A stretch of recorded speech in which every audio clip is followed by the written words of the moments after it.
Klein, जो कि दुनिया का सबसे शक्तिशाली डेमन किंग है, उसकी आंखों में इंसानों के लिए सिर्फ नफरत थी। वो उन्हें मिटा देना चाहता था, पूरी मानव जाति को वो खत्म कर देना चाहता था। लेकिन किस्मत ने ऐसा पलटा खाया कि इंसानों की तबाही की राह पर निकला वही क्लेन एक नन्हे इंसानी बच्चे को देखकर पिघल गया। उसकी वो मासूमियत और वो नजरिया क्लेन के दिल को छू गया और उसने उस बच्चे को गोद ले लिया। और अब उसकी जिंदगी पूरी तरह से बदल गई थी। अब उसे अपनी असली शक्तियों को छिपाना था और एक साधारण इंसान की तरह जीते हुए उस बच्चे की परवरिश करनी थी, एक ऐसे इंसान की तरह जो बिल्कुल बेकार, कमजोर और मामूली हो। और यहीं से शुरू होती है इस कहानी की असली उड़ान। तो इस सीरीज की शुरुआत होती है उस बच्ची के साथ जिसका नाम है एलिसिया। वो अपने पिता के साथ खेत पर काम करने आई थी। जब काम खत्म हो जाता है तो उसके पिता उसे आवाज देते हैं कि चलो अब घर चलते हैं। एलिसिया वहाँ पर थोड़ी देर और रुकती है और आसपास के खेतों को देखती है और फिर उसकी नजर पड़ती है एडी के एक नक्शे पर। लेकिन अजीब बात ये थी कि उस नक्शे के बाद चारों तरफ सिर्फ अंधेरा था।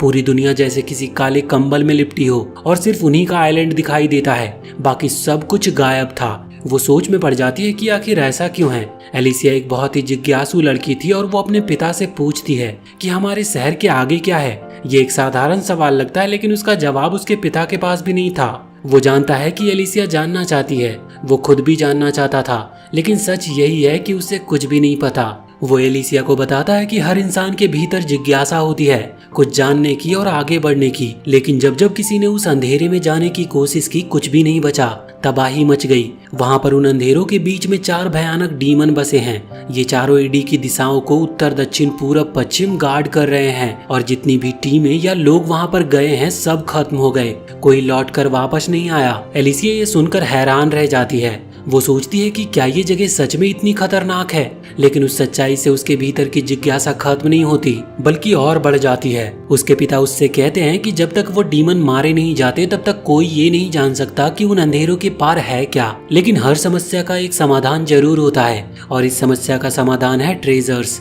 यानी वो हथियार जो केवल चुने गए हीरोज को मिलते हैं। ये स्वॉर्ड्स बेहद शक्तिशाली होते हैं और केवल वही लोग जिनके पास ये ट्रेजर्स हैं वो डीमन से लड़ सकते हैं। ये सुनते ही एलिसिया का मन जोश से भर जाता है। अब उसका एक ही सपना था हीरो बनने का। वो भी डीमन से लड़ना चाहती थी, और अगर वो स्वॉर्ड ऑफ हिडन पा ले तो वो भी उस नक्शे के पार उस दुनिया को देख सकेगी। वक्त बीतता है और सालों बाद एलिसिया अब एक छोटी बच्ची नहीं रही। अब वो उन चुनिंदा हीरोज में से एक है जिन्हें ये ट्रेजर्स मिले हैं। उसकी आंखें बंद है और जैसे ही वो खोलती है वो खुद को एक ट्रक में पाती है जो उन्हें शहर के सीमा के पार ले जा रहा था। उसकी गर्दन में एक चेन लटक रही थी जिसे वो कसकर पकड़ती है और अपने पिता के शब्दों को याद करती है। और अब वो उस लड़ाई के लिए तैयार थी, अपने शहर के लिए और मानव जाति के लिए। इस मिशन पर वो अकेली नहीं थी, उसके साथ और भी कई सारे हीरोज थे जिनके पास अलग अलग ट्रेजर्स थे। ट्रक के सफर के दौरान सभी आपस में बातचीत करने लगते और एक दूसरे का परिचय देने लगते हैं। उनमें से कुछ नाम खास है।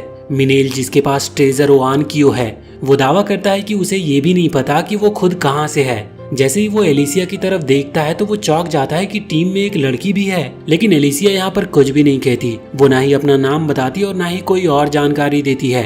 एक और हीरो जिसका नाम स्टेफन होता है, उसका ट्रेजर होता है टेनमा, और कहा जाता है कि वो सबसे शक्तिशाली है। जैसे जैसे ट्रक सीमा के करीब पहुंचता है, स्टेफन सभी को चेतावनी देता है कि हम अब बहुत नजदीक आने वाले हैं। तभी ट्रक अचानक से रुक जाती है और ड्राइवर कहता है कि कैरेज अब और आगे नहीं जा सकती। सभी हीरोज नीचे उतरने की तैयारी करते हैं, लेकिन वो ठीक से उतर भी नहीं पाते कि अंधेरे में से डेमन्स उन पर हमला कर देते हैं और कुछ ही पल में कई लोग मारे जाते हैं और कुछ तो ट्रक से बाहर भी नहीं निकल पाए थे। स्टेफन जोर से चिल्लाता है कि बाहर आओ और लड़ाई करो। वो तुरंत ही टीम को अलग अलग स्क्वाड्स में बांट देता है। आर्चर्स एक दिशा में और लैंसर्स दूसरी दिशा में। हर कोई अपनी पोजीशन ले लेता है। स्टेफन खुद एलिसिया के साथ एक टीम बनाता है। एलिसिया के पास थी ट्रेजर ऑफ लुआटुबामे, एक रहस्यमयी और बहुत ही ताकतवर हथियार। एलिसिया न सिर्फ ताकतवर है बल्कि अपने आसपास की हर चीज को लेकर सतर्क भी है। वो अपने आसपास के माहौल को समझती है, पढ़ती है और तुरंत फैसला लेती है। उनके सामने एक पहाड़ था और उस पहाड़ की चोटी पर खड़ा था एक भयानक डीमन लॉर्ड। वो एक अजीब तरह की फिलॉसफी की बात करता है। वो केओस की बात कर रहा था। वो कहता है कि दुनिया केओस से बनी है और अगर ऐसा है तो वो खुद केओस से जन्मा है। और जैसे जैसे लड़ाई आगे बढ़ती है सभी हीरोज उस पहाड़ पहाड़ी और घाटियों को पार करते हुए चोटी की ओर बढ़ते हैं। स्टेफन बेहद एक्साइटेड था। उसे सबसे बुद्धिमान हीरो कहा जाता था और आज उसे अपने नाम को सच साबित करना था। वो चिल्लाकर कहता है कि आज का दिन वो है जब हम अपना नाम इतिहास में दर्ज करेंगे। जिन्होंने हमें चुना है उन्हें दिखाएंगे कि उनका फैसला सही था। और जैसे ही वो माउंटेन मून की चोटी पर पहुंचते हैं, उनके सामने आता है वो डीमन लॉर्ड, जिसका नाम था क्लेविटेस ऑफ द साउदर्न मूनलाइट। वो दिखने में शानदार था और अगर ये शब्द उसके लिए सही हो तो उसकी सफेद मुलायम त्वचा, उसका रौब, उसका चेहरा, और वो बहुत ही खतरनाक था। स्टेफन एक पल के लिए पीछे हटता है। वो जानता है कि ये डीमन बहुत खतरनाक है, लेकिन वो ये भी जानता है कि वो सब हीरो हैं और उन्हें ये युद्ध जीतना ही है। अब वक्त आ गया है इस दुनिया की सबसे बड़ी लड़ाई को शुरू करने का।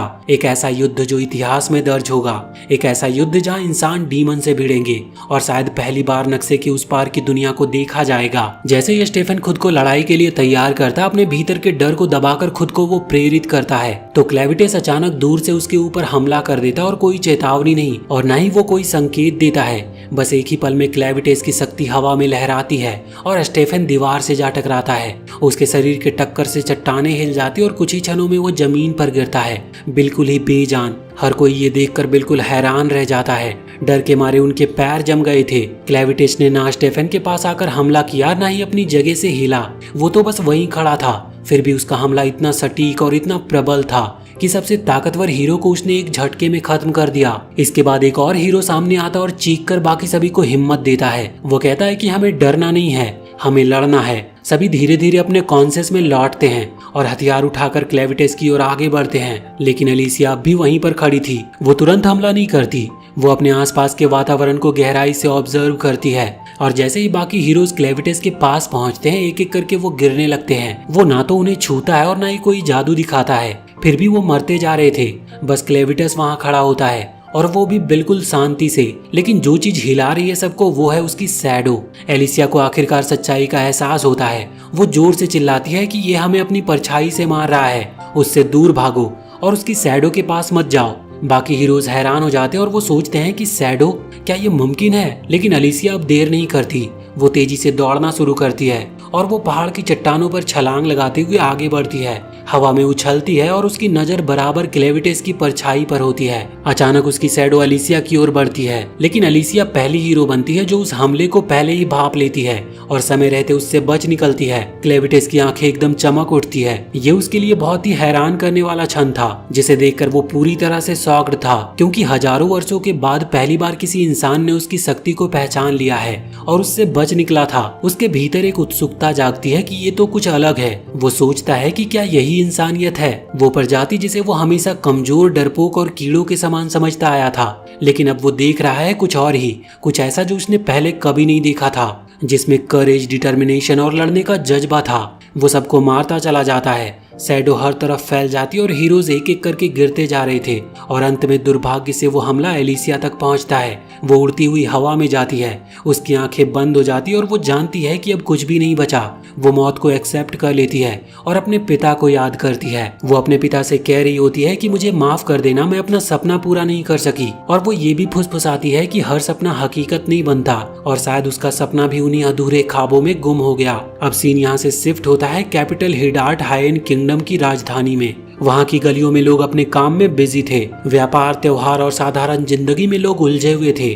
किसी को अंदाजा तक नहीं था कि एक भयानक शक्ति उनके द्वार तक पहुंच चुकी है। क्लेविटेस सामने वाले पहाड़ से उतरता है और उसकी उपस्थिति से ही पूरा शहर कांप उठता है। लोग भय से चिल्लाते हैं और इधर उधर भागने लगते हैं, लेकिन क्लेविटेस बहुत ही शांत था। उसके चेहरे पर कोई क्रोध नहीं थी। वो सिर्फ एक सवाल लेकर आया था कि ये लोग यहाँ पर कर क्या रहे हैं। उसे याद आता है कि वो जो उसके क्षेत्र में आए थे, जिन्होंने उसे चुनौती दी थी, उन्होंने खुद को हीरोज कहा था और उन्होंने दावा किया था कि उन्हें हाइएन किंगडम के राजा ने भेजा है। अब उसका इरादा साफ था, वो इन सब लोगों को रास्ते से हटा देगा और खुद राजा तक पहुंचेगा। शहर के निवासी इधर उधर भाग रहे होते हैं और सैनिक हरकत में आ जाते हैं। नाइट्स अपनी पोजीशन लेते हैं और आर्चरीज छतों पर चढ़ते हैं और वो क्लेविटेस पर तीरों से बारिश कर देते हैं। लेकिन क्लेविटेस कोई जवाबी हमला नहीं करता।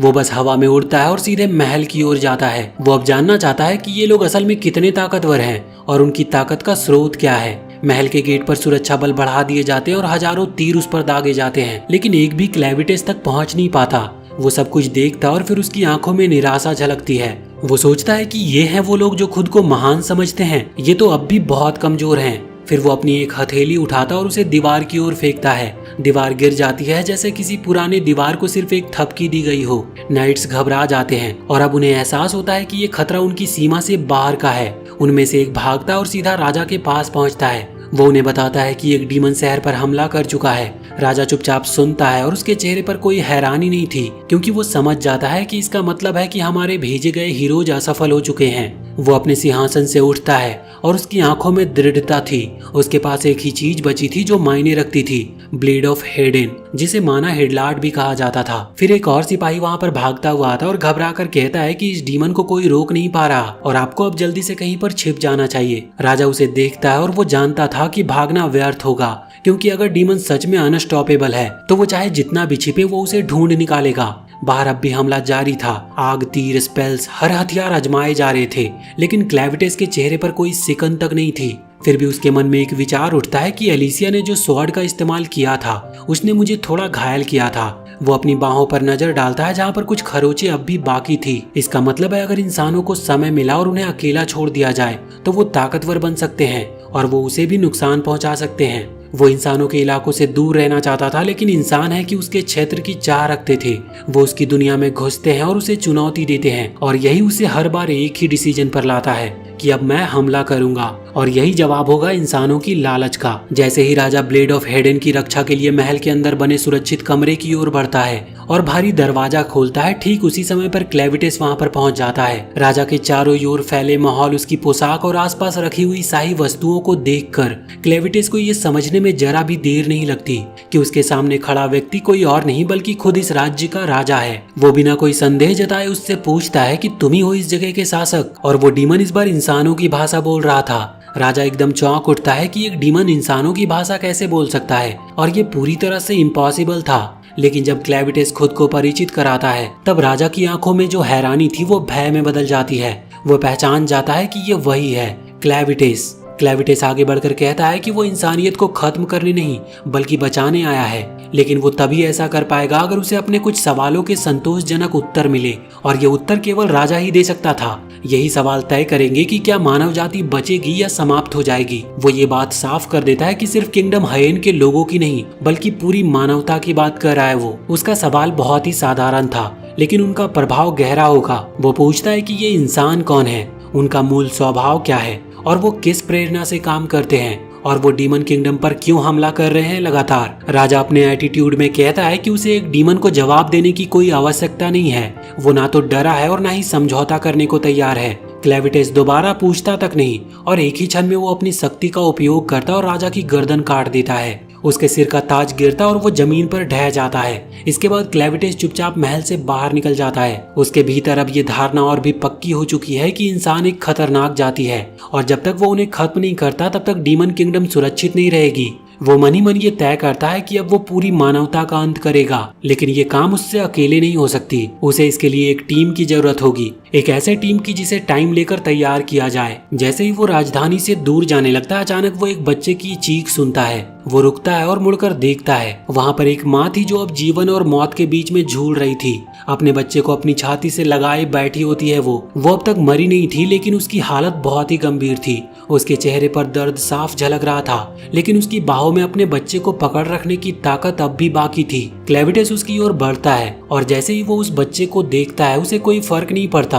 वो सिर्फ एक और ह्यूमन बेबी था। लेकिन तभी उस बच्चे की माँ अपनी अंतिम सांसें लेते हुए बोल उठती है। वो क्लेविटिस से विनती करती है कि प्लीज मेरे बच्चे को बचा लो। क्लेविटिस यहाँ पर कुछ पल के लिए रुकता है, और उसे समझ नहीं आता कि वो लेडी किससे भीख मांग रही है। क्या वो नहीं जानती कि वो खुद उस विनाश का कारण है जिसने सब कुछ तबाह कर दिया।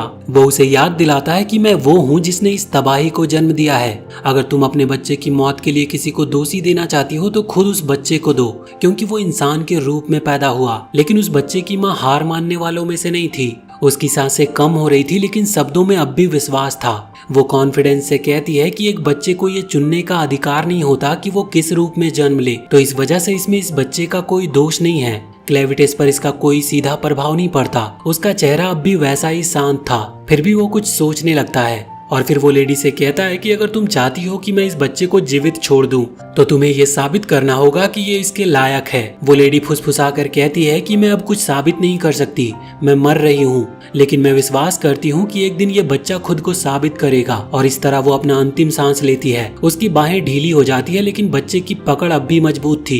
क्लेविटेस नीचे झुकता और उस बच्चे को उठाता है। यहाँ पर वो पूरी तरह से आश्वस्त नहीं था, लेकिन उस बच्चे की माँ का विश्वास और उसकी आखिरी बात कि वो बच्चा एक दिन कुछ करेगा, उसके मन में एक बीज बो देती है। इंसान तेजी से बढ़ते और वो सोचता है कि मुझे सिर्फ इंतजार करना होगा, और वो ये तय करता है कि वो इस बच्चे को जीवित रखेगा, बस ये देखने के लिए कि वो वाकई अपनी माँ की बातों पर खरा उतरता है या नहीं। उस विशाल और जटिल साम्राज्य में 5 मानव जातियां मौजूद थी। पहला डून, जिनकी संख्या सबसे अधिक है। ये सबसे आम लोग हैं, लेकिन मेहनती और बहुत ही संघर्षशील होते हैं। अगला है ऑर्जिटीज, जो कि बहुत ही साहसी और आक्रामक और युद्ध प्रिय होते हैं। इनके सिर पर सींग होते हैं और ये युद्ध में कभी भी पीछे नहीं हटते। अगला था स्लेडेंस, जो कि चुपचाप रहने वाले होते हैं, अकेले में जीने वाले होते हैं वो, और ये बहुत कम बोलते हैं और वो अन्य जातियों से बहुत ही दूर रहते हैं। और बेंटी, जिनका लुक डेमोनिक बैंडिट जैसा होता है, लेकिन ये बहुत ही ताकतवर होते हैं और बहुत से लोग इन्हें खतरनाक मानते हैं, लेकिन वो अपने लॉयलिटी के लिए बहुत ही फेमस हैं। और सबसे आखिरी है हेडनैंस।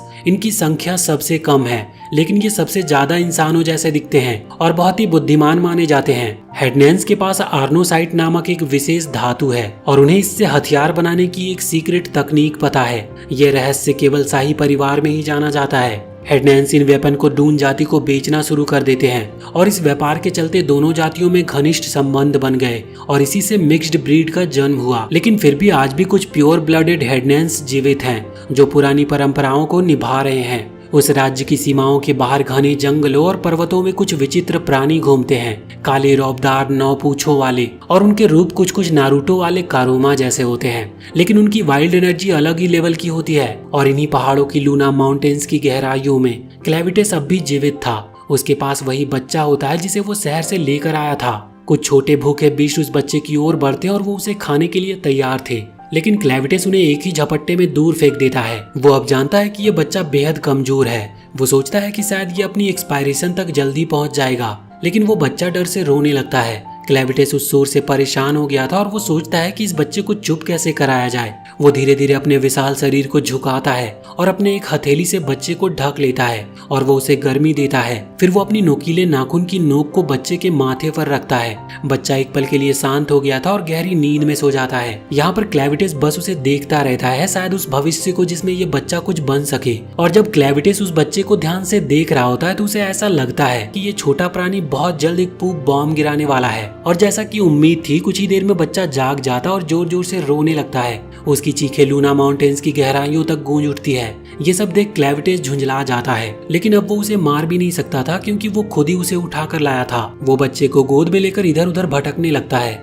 ये सोचते हुए कि कैसे चुप कराया जाए। उसके दिमाग में एक ही उपाय आता है कि इसे किसी गड्ढे में फेंक देना चाहिए, लेकिन तभी वो रुकता और सोचता है कि ये कोई क्रूरता वाली बात नहीं होगी। दरअसल वो गड्ढा एक तरह की प्राकृतिक खाद से भरा था, जिसमें बहुत सारे कीड़े रेंग रहे होते हैं। और ये खतरनाक कीड़े नहीं, बल्कि ऐसे कीड़े हैं जो गंदगी और मल पर पलते थे। जब ये कीड़े अपने छोटा सा डिनर एंजॉय कर रहे होते हैं तो क्लेविटेस वहीं खड़ा होकर सोचता है कि शायद इंसान बहुत तेजी से बड़े हो जाते हैं। उसे यही लगता है कि शायद कुछ ही रातों में ये बच्चा खुद अपना खाना ढूंढने लगेगा। यहाँ उसे याद आता है कि उसने इस बच्चे को कहाँ से उठाया था, लेकिन वो अब भी ये नहीं जानता कि ये बच्चा असल में है कौन। यहाँ पर वो अपने आप को कोसता है। वो सोचता है कि मुझे उस औरत की बातों में आकर उस बच्चे को उठाना नहीं था और अब इससे छुटकारा पाने का उसके पास और कोई तरीका भी नहीं था। लेकिन फिर उसका आत्मसम्मान जागता है। वो कहता है कि मैं लॉर्ड ऑफ डार्क बीस्ट हूँ, मैं कोई कायर नहीं जो इस बच्चे को वापस मरने के लिए छोड़ दूं। यही सोचकर वो तय करता है कि अब वो इस बच्चे की परवरिश खुद ही करेगा। मगर प्रॉब्लम ये थी कि उसे इंसानों की देखभाल करने के तरीकों की बिल्कुल भी जानकारी नहीं थी। ना तो उसे पता है कि बच्चों को क्या खाना चाहिए और ना ही कि उन्हें कैसे सुलाया जाता है।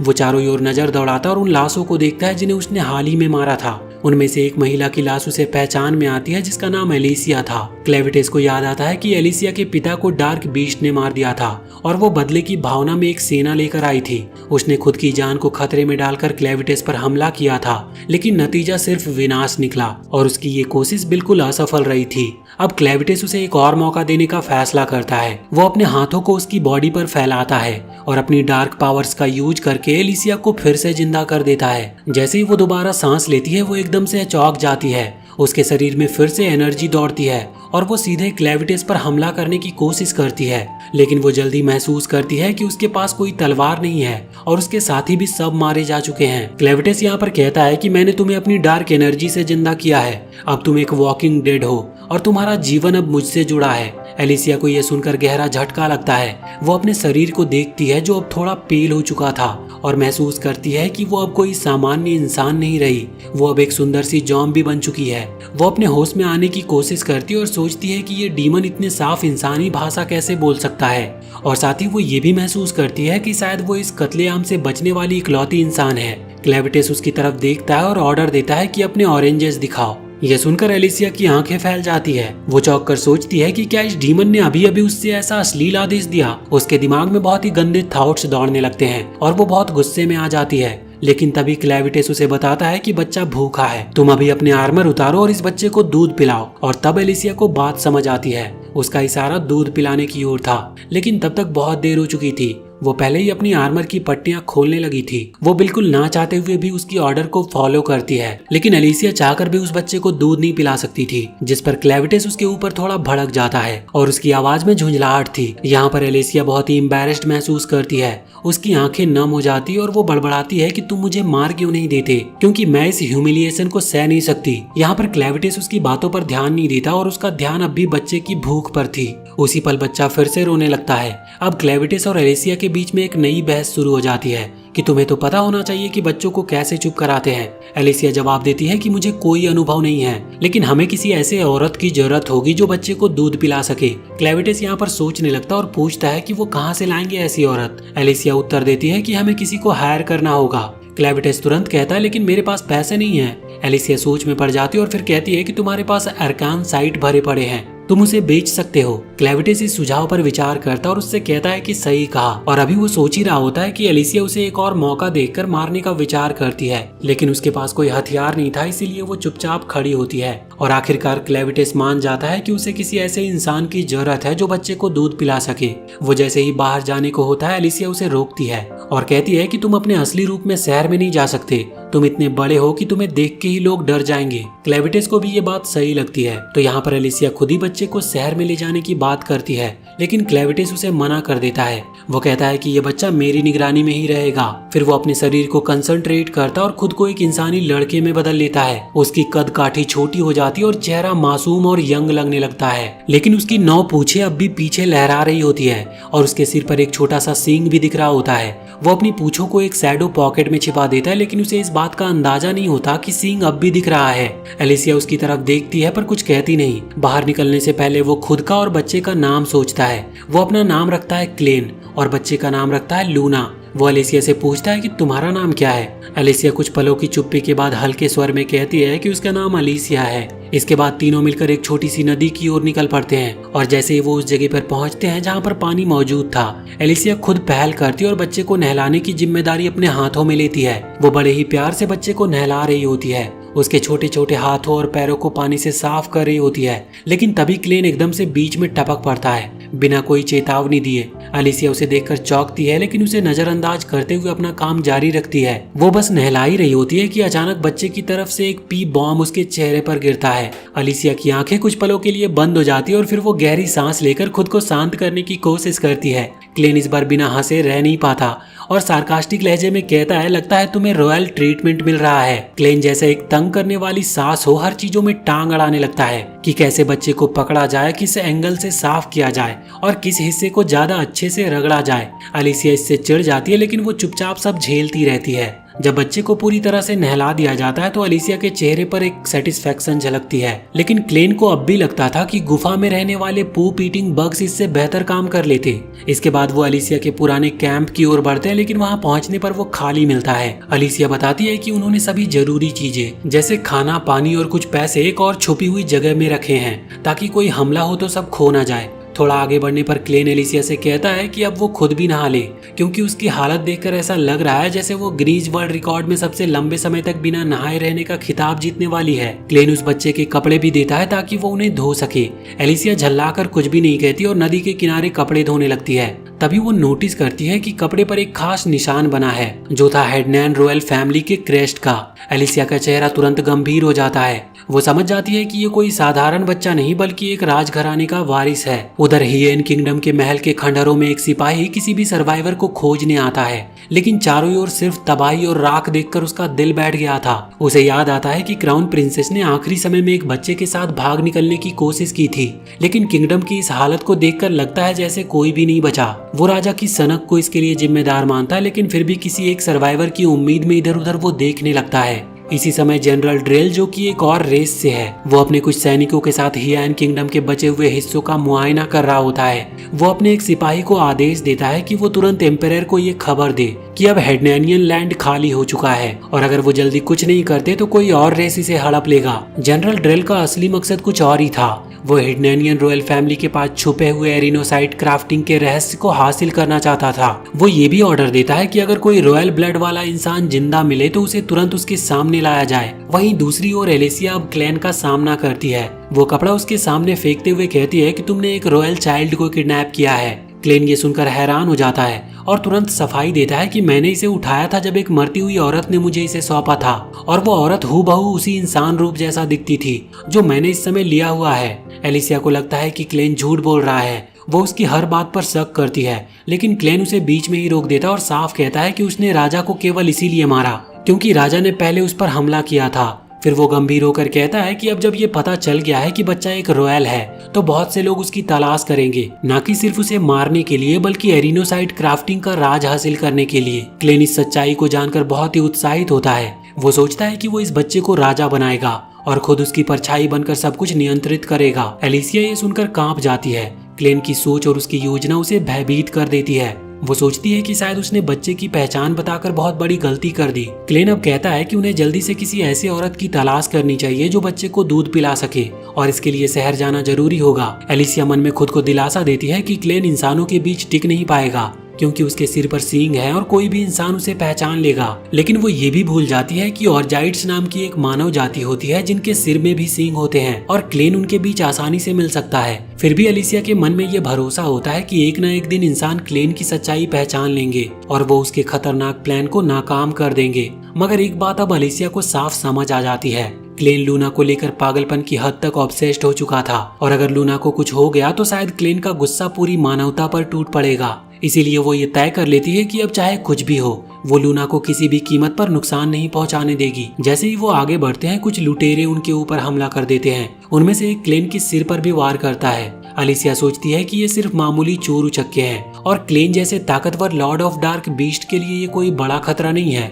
लेकिन वो गलत साबित होती है। यहाँ क्लेन जमीन पर गिर पड़ता और उसके सर में से खून बहने लगता है। एलिसिया घबरा जाती है। वो एक बच्ची की तरह चीख पड़ती है, लेकिन तभी कोई उसके सिर पर वार करता और वो बेहोश हो जाती है। उसके अंदर क्लेन की डार्क पावर होने के बावजूद वो इतनी कमजोर कैसी हो सकती है, ये सोचकर उसे बहुत बड़ा झटका लगता है। काफी समय के बाद एलिसिया की आंखें खुलती है और उसे ऐसा महसूस होता है जैसे वो फिर से अपने सैनिकों के साथ क्लेविटेस पर हमला करने जा रही हो और मानो ये सब कोई सपना चल रहा हो। लेकिन तभी एक तेज आवाज उसके कानों में गूंज उठती है और वो चौंक कर जाग जाती है। उसके सामने क्लेन अपने इंसानी रूप में मुस्कुरा रहा होता है। वो उसे बताता है कि वो अब बैंडिट्स द्वारा पकड़ लिए गए हैं और एक बार फिर से उनका सफर एक नए संकट की ओर आगे बढ़ चलता है। तो फिलहाल हम इस वीडियो को यहीं पर एंड करते हैं और अगर आपको इसके आगे की भी कहानी जाननी है तो कमेंट सेक्शन में हमें जरूर बताएं और वीडियो को लाइक करके चैनल को सब्सक्राइब जरूर कर ले।